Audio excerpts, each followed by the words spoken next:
Hoy prometo codazos mutuos, diferencias de opinión y muchas ganas de llegar a casa, abrir la Biblia y decir, a ver si es verdad que eso es así o no es verdad que eso es así. Solo prometo eso. Continuamos con la serie de predicaciones en la carta a los Colosenses. Por si alguien nos visita o no ha estado en episodios anteriores, como en las series, en episodios anteriores, os recordaré que el apóstol Pablo escribe a una iglesia a la que no conoce en persona, desde la cárcel, y que esta carta tiene una estructura muy precisa. En los dos primeros capítulos, Pablo expone asuntos básicamente doctrinales, y en los dos siguientes capítulos Pablo pasa a explicar lo que esos asuntos doctrinales o la manera en la que esos asuntos doctrinales tienen que aplicarse en nuestra vida cotidiana. ¿Sabéis? La Biblia no pone delante de nosotros un tipo de vida y nos dice, ve y vívela. No es la manera en la que funciona la Biblia. La Biblia expone una maravillosa realidad de algo que Dios ha hecho por nosotros. Y una vez que lo ha expuesto, es que nos dice, por tanto, es decir, en base a esa maravillosa realidad que ha sido hecha por vosotros, es que tenéis que hacer esto, y habla acerca de una aplicación. En Éxodo 20 o Deuteronomio 5, que dicen lo mismo los dos pasajes, dice algo así, dice, yo soy Jehová tu Dios, que te saqué de la tierra de Egipto de casa de servidumbre. ¿Os acordáis, no? La famosa separación del Mar Rojo.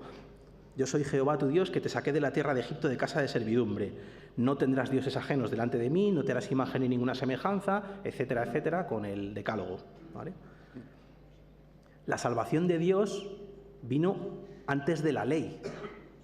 Primero fue la salvación y luego fue la ley. Por lo que la ley no es un medio de salvación, sino la respuesta natural de aquel que ha sido salvado. ¿Lo entendéis? Ok. En los dos primeros capítulos de Colosenses, Pablo nos expone lo que Jesús y su obra han supuesto para nosotros. Y ahora nos habla de una reacción práctica absolutamente necesaria en nuestra vida. Hace algunas semanas predicó Iván, y no sé si os acordáis, pero nos dijo que intentar cumplir la ley o llevar un tipo de vida que haga que Dios nos acepte se llama legalismo y no es el camino. Tú has sido aceptado por gracia, basada única y exclusivamente en la obra de Jesús y no en ningún mérito tuyo. Pero de la misma manera también es muy peligroso pensar que, puesto que has sido salvo por gracia, la doctrina no tiene que provocar absolutamente nada en tu vida. Eso también es antibíblico. La Biblia tiene que provocar algo en nosotros. Y Pablo, en los versículos que vamos a leer a continuación, va a ser extremadamente práctico. Ahora sí, Colosenses, capítulo 3, versículo 18.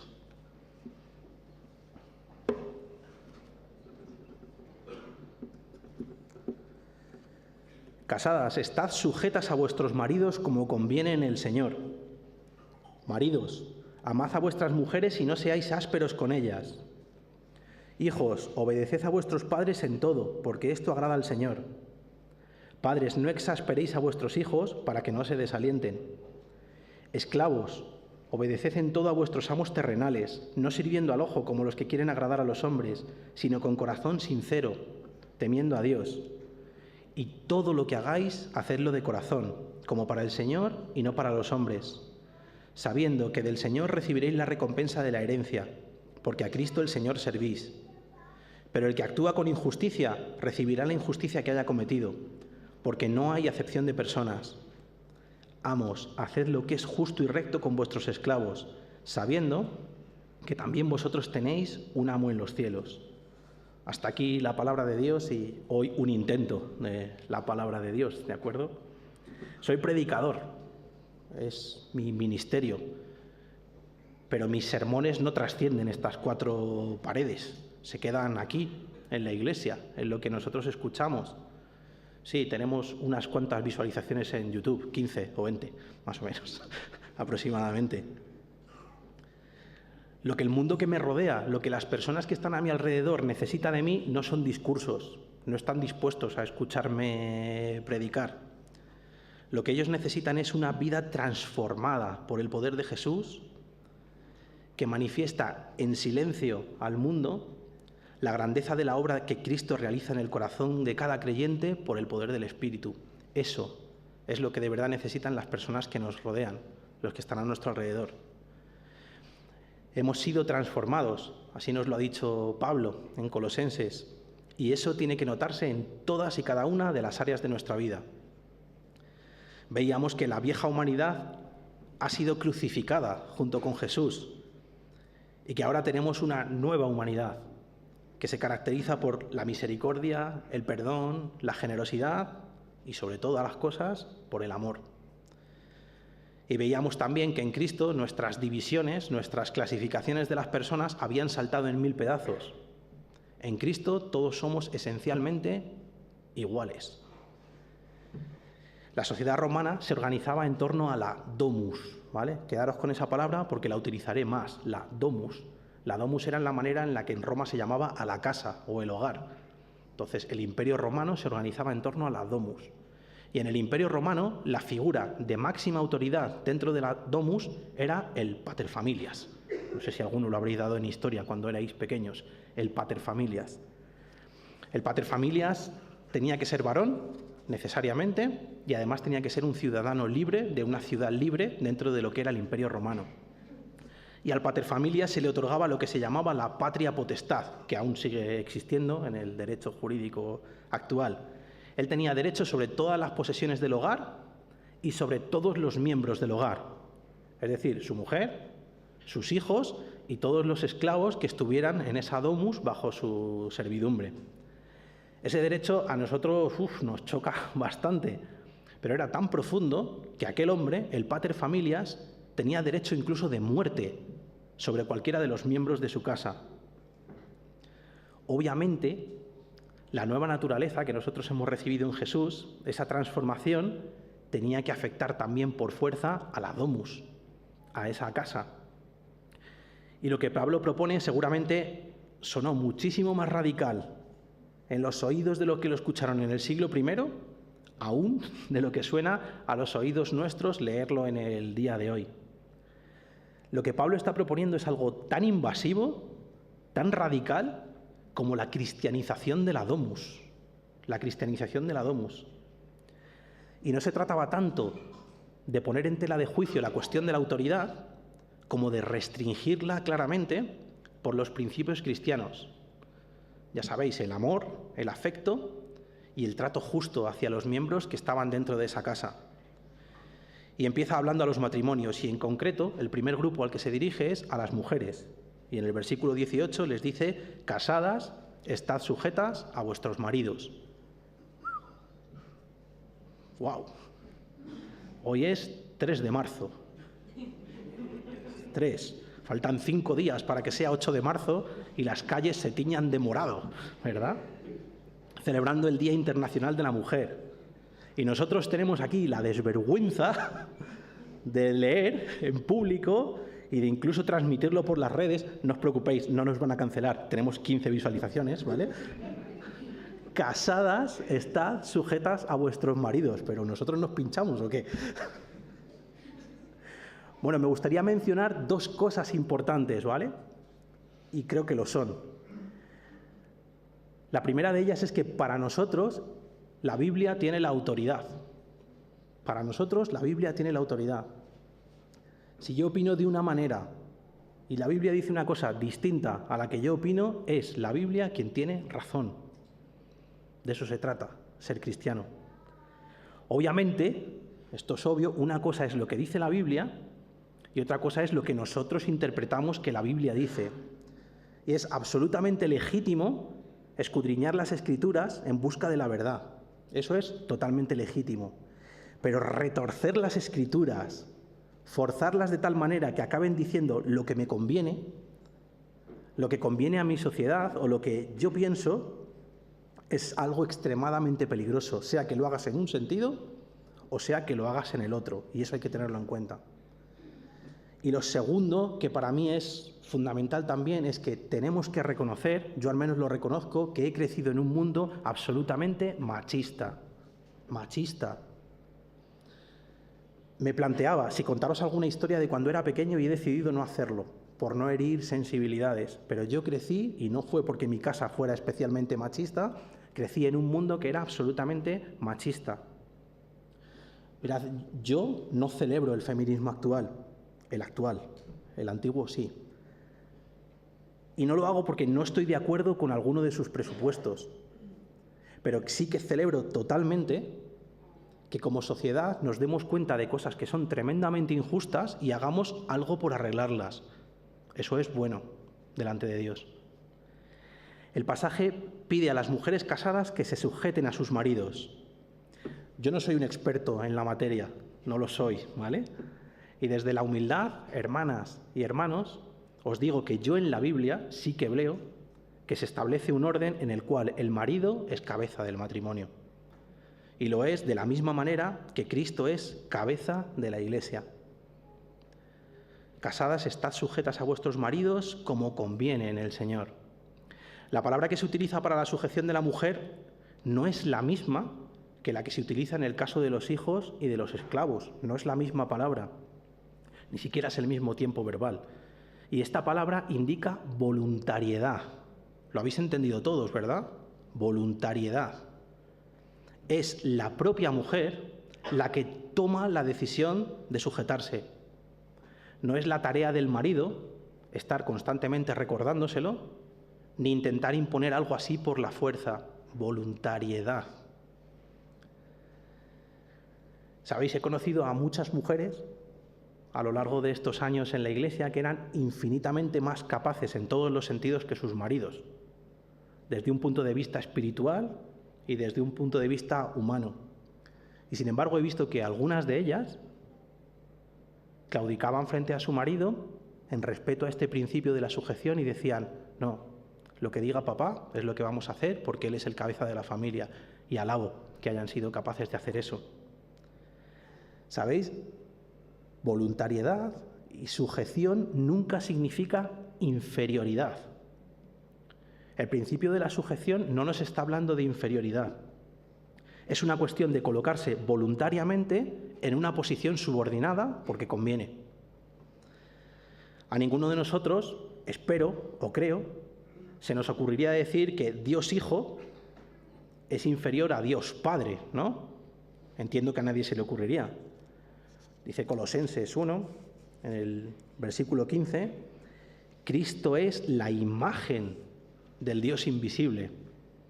Y si nos vamos a Filipenses, a un archiconocido pasaje, dice, Él, siendo en forma de Dios, no estimó el ser igual a Dios como cosa a que aferrarse, sino que se despojó a sí mismo, etc.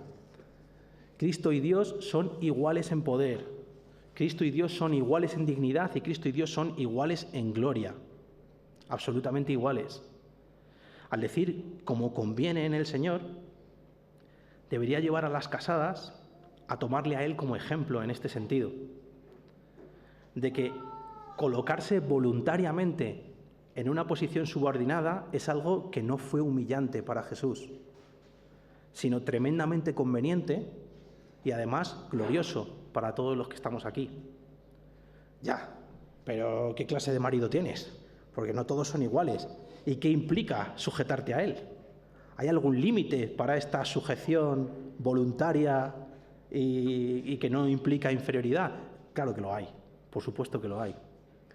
Cuando los apóstoles en Hechos 5 estaban frente al concilio que los iba a juzgar, nos marcaron el límite muy claramente. Es necesario obedecer a Dios antes que a los hombres. Por supuesto, la sujeción a Dios está muy por encima de la sujeción a tu marido. En el Señor, la esposa permite al esposo hacerse responsable de ella, pero porque confía en que él está sujeto a Jesús al amar a su esposa y antepone el bienestar suyo por encima del suyo propio. Y ese reflejo también es absolutamente necesario, ¿eh? Sí, maridos, sí, y viene la nuestra. Tenemos una responsabilidad muy gorda delante de Dios, muy gorda. Como cabeza del hogar, como cabeza de la familia, se nos otorga una responsabilidad espiritual sobre todos los que están a nuestro cargo. Y Dios nos va a pedir cuentas de ella. Dios te va a pedir cuentas de esa responsabilidad espiritual que tienes sobre tu hogar. En la Domus estaba muy claro quién tenía los derechos y quién tenía los deberes, ¿no? En la cristianización de la Domus, el marido está sujeto a la autoridad de Cristo y debe dar cuentas delante de él por todos los que tiene a su cargo. Tu mujer es única y preciosa para Dios, preciosa. La quiere tanto, tanto, como para haber ido a una cruz a sufrir lo indecible, como para separarse del Padre, como para romper la comunión de la Trinidad. La quiere hasta ese punto. Es su hija preciosa. Muchísimo cuidado con cómo la tratas. Muchísimo cuidado con no tratarla como se merece. Ya, ¿y qué hago? ¿Tengo que ser yo siempre el que se sacrifique? Sí, evidentemente. Dice Efesios, una carta totalmente paralela a esta y que sigue una estructura muy similar, en el 5:25, maridos, amad a vuestras mujeres, así como Cristo amó a la Iglesia y se entregó a sí misma por ella. Se te pide amar hasta las últimas consecuencias. Se te pide ser el que se sacrifica. Se te pide ser el que se entrega. Se te pide ser el que toma la iniciativa, el que antepone el bien de su mujer por encima del suyo propio porque la ama. Eso es lo que se te pide a ti.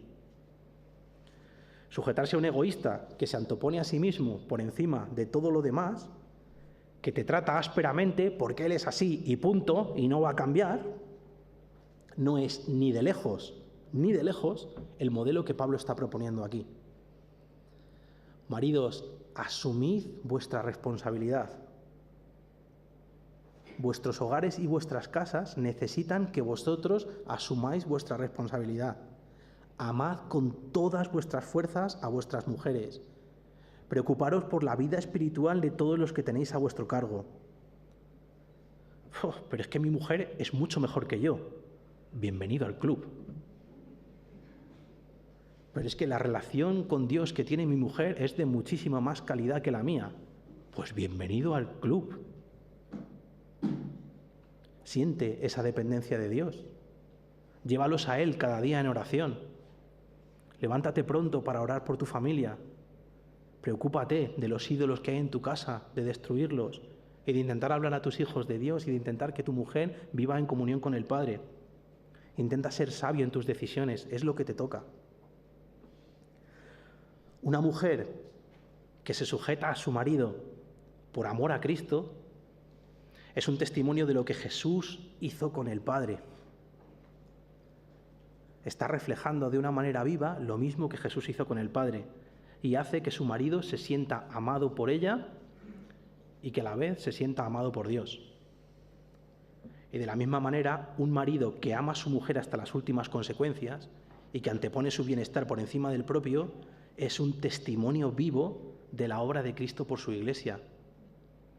Y cuando lo hace, hace que su esposa se sienta amada por él y hace que su esposa se sienta amada por Dios. El siguiente par, porque si os fijáis son pares, habla de maridos y habla de mujeres, habla de hijos, habla de padres, habla de esclavos y habla de jefes, son los hijos y los padres. Y en este caso empieza por los hijos. Y les dice en el versículo 20, hijos, obedeced a vuestros padres en todo, porque esto agrada al Señor. Esto también era terriblemente contracultural. Está considerando a los hijos como objetos responsables, lo cual era una novedad en el mundo en el que Pablo vivía. Y les está instando a demostrar la nueva vida que ahora vive también dentro de ellos por la resurrección de Jesús a través de la obediencia a sus padres. Honrarás a tu padre y a tu madre. Así dice el mandamiento. Cuando yo me convertí y empecé a asistir a esta iglesia, yo todavía era un niño en muchos sentidos y mi familia no era cristiana. Al principio fue muy difícil para mí, muy difícil. Y no lo fue tanto porque la cosmovisión de mi casa chocara de manera frontal con la nueva cosmovisión de la fe que yo había abrazado.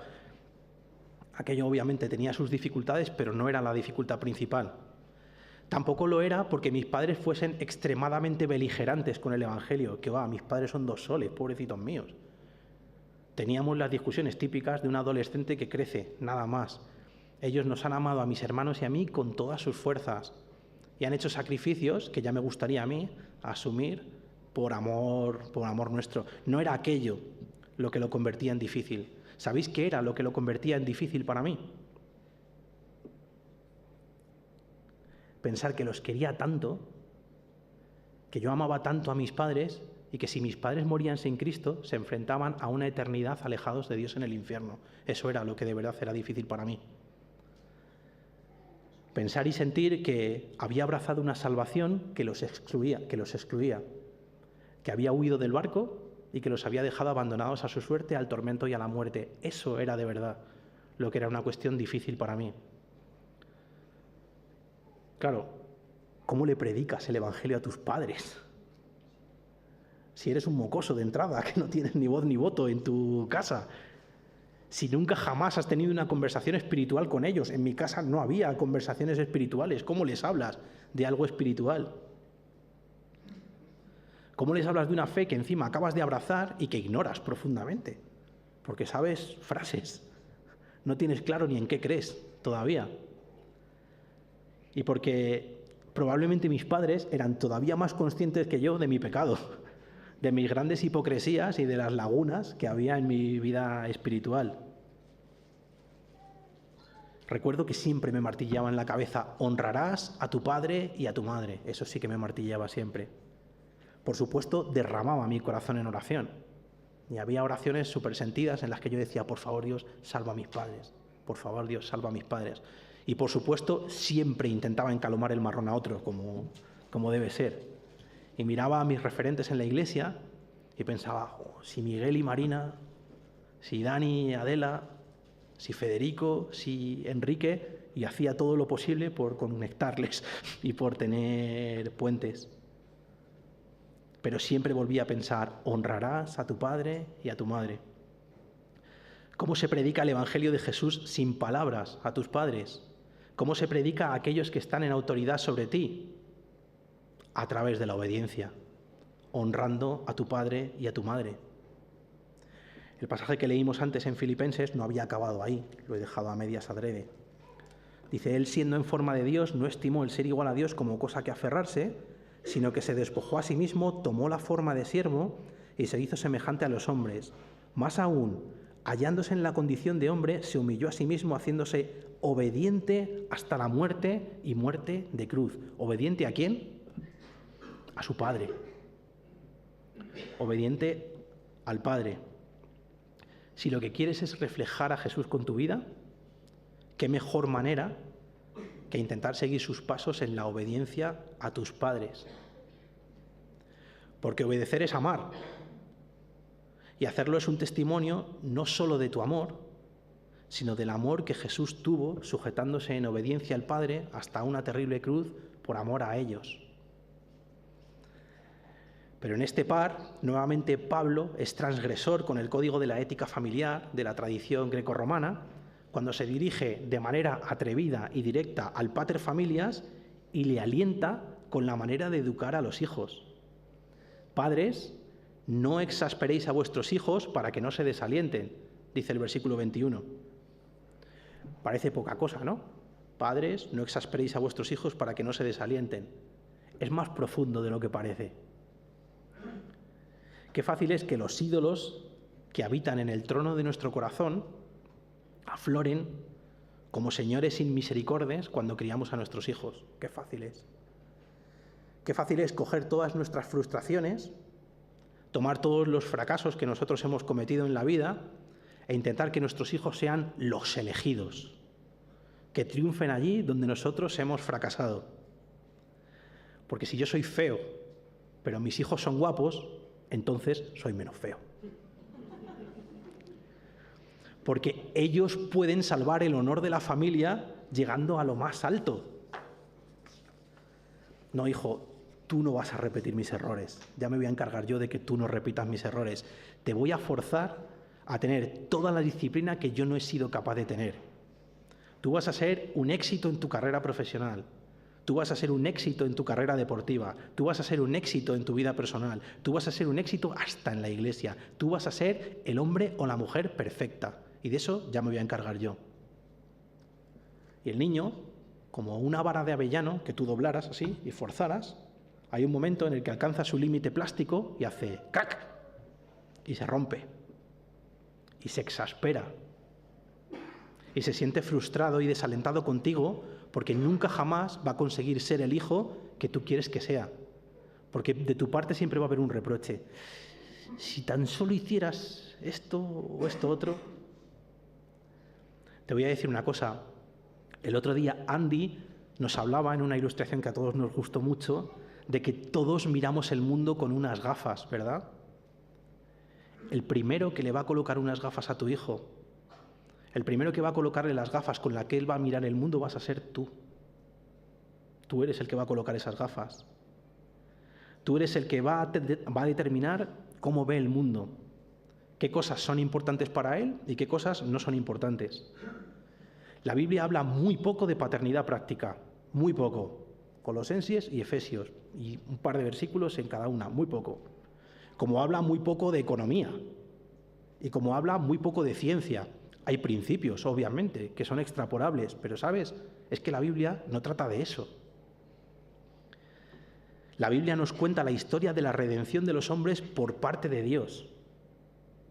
Ese evangelio, esa buena noticia, es lo más importante de la vida. Lo más importante de la vida. Y eso es lo que transforma todo lo demás. Esa es la base sobre la que trabajar para el resto de las cosas. Si quieres ser un padre bueno para tus hijos, preocúpate de todo corazón de que realmente el Evangelio de Jesucristo sea lo más importante para ti.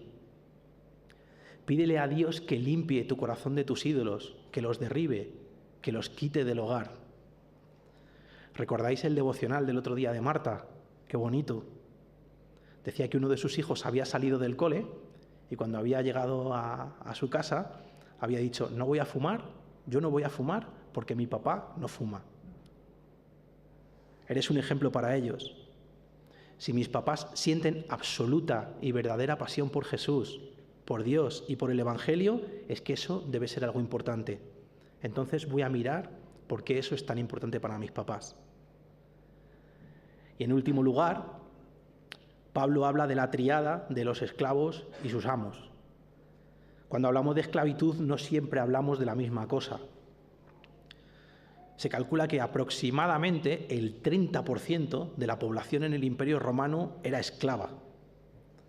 Y aunque ninguna forma de esclavitud es buena, no nos engañemos, ninguna lo es, probablemente cuando nosotros pensamos en esclavitud, pensamos en la esclavitud africana en las plantaciones de algodón. Y no era exactamente el mismo tipo de esclavitud. Los modelos sociales provistos para este mundo caído necesitan sí o sí una masa de personas que no vivan demasiado bien para alimentar ese tejido productivo.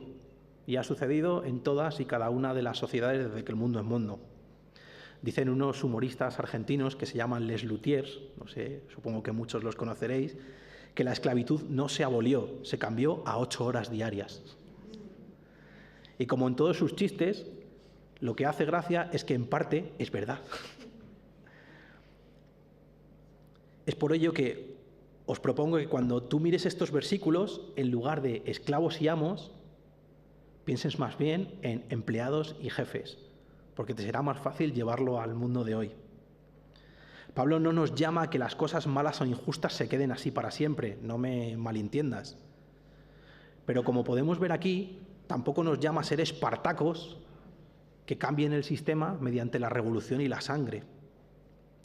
Los hijos de Dios, transformados por su Espíritu, hicieron finalmente que se aboliera la esclavitud. Los hijos de Dios, transformados por su Espíritu, fueron los que crearon los sindicatos y fueron también los que estuvieron detrás de todos los grandes avances sociales que ahora disfrutamos en esta vieja Europa. Fue así.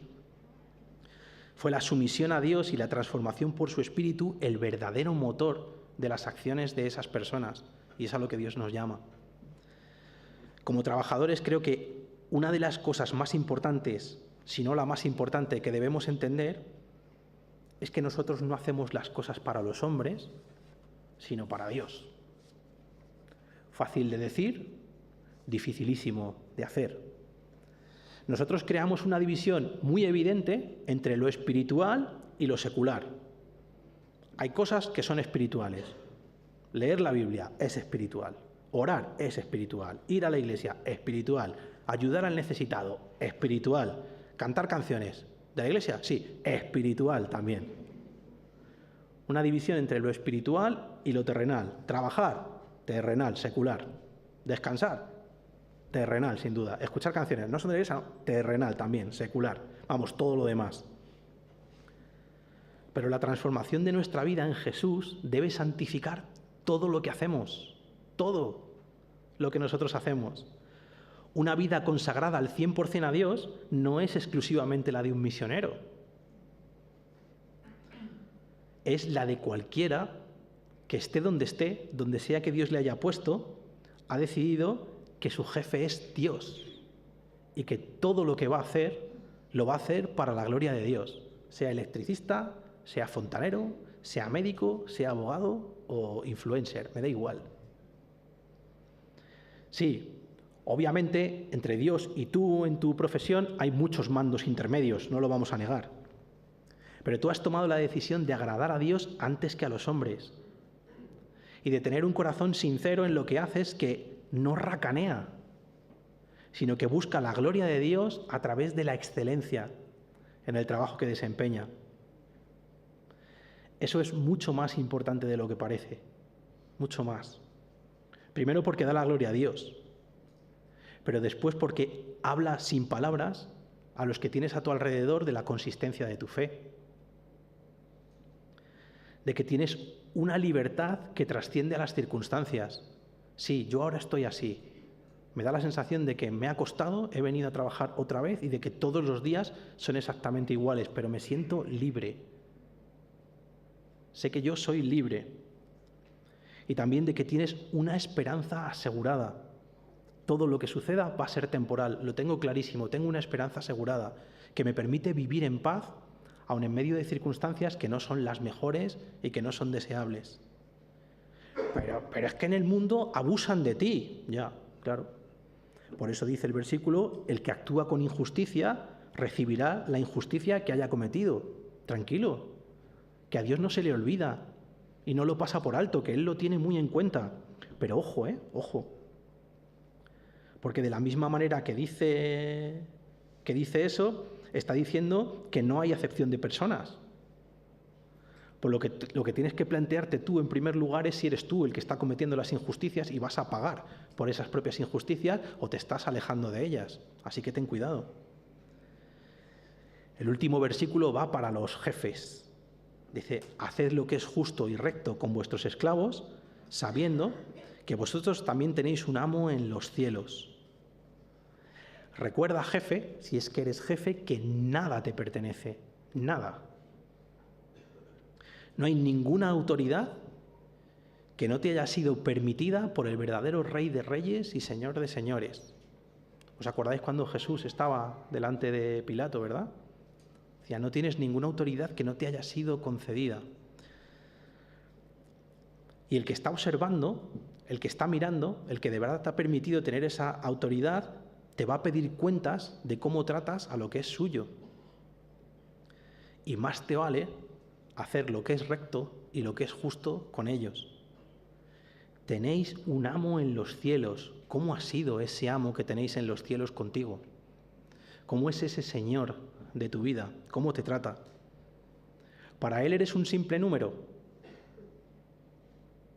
¿Eres solamente un medio para conseguir un fin? ¿O te conoce de manera personal? ¿Su bienestar o los objetivos que Él tiene son su única prioridad y tú simplemente estás a su servicio? ¿O abrazó una horrible cruz por ti porque le importabas? ¿Te trató solo con justicia o te tratas solo con justicia? ¿O también te demostró su gracia y su misericordia? Es probable que nunca tengas una conversación acerca de Dios con tus trabajadores, muy probable. Pero la manera en la que los tratas será un testimonio vivo de la forma en la que Jesús es tu Señor y de la forma en la que Él te ha tratado a ti. Resumiendo, que me explayo. Nuestro mejor sermón, el mejor sermón que nosotros vamos a poder hacer es ser testimonio de la nueva naturaleza que ahora vive dentro de nosotros por la obra de Jesús. Ese es el mejor sermón. Y eso debe manifestarse en todas las áreas de nuestra vida, en todas. En la relación entre los maridos y las mujeres, sea que eres marido o que eres mujer. En la relación entre los padres y los hijos. En nuestros hogares, en nuestros puestos de trabajo y, por tanto, en medio de la sociedad en la que nos ha tocado vivir. Vamos a orar. Espíritu Santo, guíanos para ser un testimonio de la maravillosa obra de Jesús con nuestras propias vidas, Señor. Ayúdanos a reflejarte en todas nuestras relaciones dentro de nuestra domus, Señor. Queremos predicarte sin palabras. Queremos enseñarte a los que tenemos alrededor. Queremos que eso hable mucho más que lo que decimos y atraiga como una luz irresistible hacia ti, Señor. Padre, nos sometemos a tu autoridad en primer lugar. Reconocemos todo lo que tenemos que hacer y que no somos suficientes, Señor. Y te pedimos sabiduría y que tu Espíritu Santo esté con nosotros ayudándonos en todo. Haznos brillar en medio de esta generación, Señor. En el nombre de Jesús. Amén.